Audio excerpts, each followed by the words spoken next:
This is David Hollis. I'm looking over some old video, and it's not real old. It's only about a year old, maybe at the most. Some of it less than that.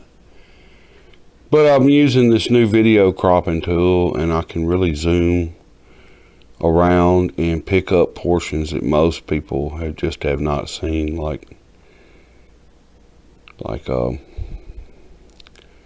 right over on the other side of those reeds.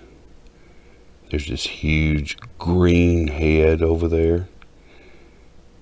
And we're fixing to come up on this. I think it's a dog woman. But she's really, really huge. And she's cloaked. Could be a Bigfoot. And it looks like her husband's right beside her, but most people aren't probably not going to see either one of them. But I've always wanted to show her a little bit closer up. And I don't know if you can see her yellow eyes and her two large breasts. It's hard to say if she's a dog woman or not. She really don't have an extended jaw like some of the others. But she kind of looks a little bit wolf manish. So now we're fixing to come up on this tree. And there's two Bigfoots, at least, that are up against this tree. And one of them's got his hand up. And I don't know if you noticed, right when we came up on it, there was some sort of movement. And I'm going to try to even isolate that a little bit further another day. But this tree, there is something going on with it. I mean, you can see there's some huge Bigfoots over there, right up against it. And they seem to like that tree a lot. Now, this tree, to the left and to the right, I mean, it is loaded. Every time I, pull the camera out, they're over there. And look at them, they're even going up and down the tree, totem poling. And there looks like a troll over there. I don't know what that is. It doesn't look like a Bigfoot or a dog man. And, there's some really, really large creatures over there. Some of them are 15, maybe 16 foot tall. And the reason why I know that, the electric wire by code is set at 17.5 feet off the ground. And there's one of these creatures is only about 1.5 feet below it.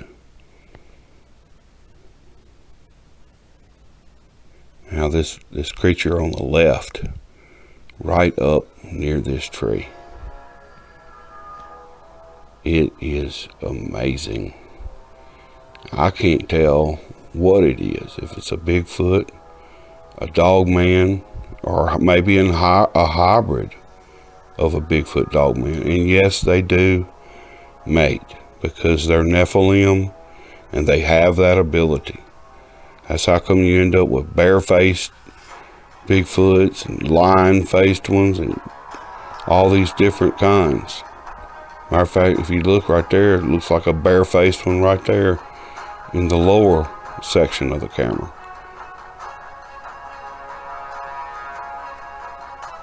This tree is always a focus area. And you have to wonder about that. Why they have such a fixated association with trees. You can see there's some totem poling on that tree.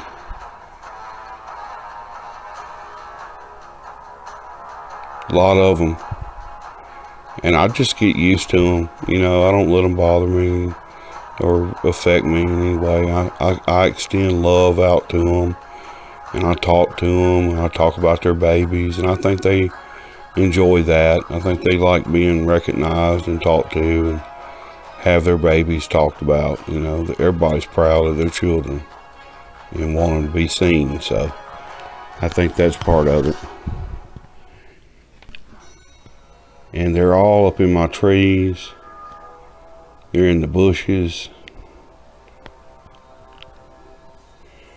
And I know there'll be some trolls that look at this and have some negative comments. But look, man, here's the deal. They live in deep brush. And what are you supposed to do? Go drag them out of there? Hey, come on out here so we can take your picture. You know, let's just be more realistic about it. And learn how to see and recognize them in the deep brush. Because that's where they are. Period. I mean, they're not going to stand out.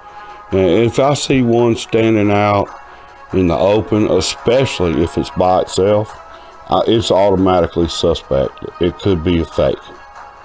I mean, that's the thing about it, you know. You know, that's how they operate. That's how they roll. And you couldn't expect any different. If we were in Africa and we were dealing with a species of ape, they're going to do the same thing. They're probably not even going to let you get close to them. You may only could get within 100 yards of them at all times, and you'd never, ever catch up to them. So that's how they operate. These guys obviously trust me and want me to see them, or they wouldn't be there over there, and they know I'm filming them. I talk to them about it all the time. I call it my magic eye box. I tell them I want to see them, and it helps me to see them, and it does, because a lot of them I can't see them without the lens. Some of them I can though, and we're dealing with a multitude of a variety of creatures, and that's what Bigfoot is. You ain't gonna just find Bigfoot. You're gonna find a whole host of creatures. Bye now.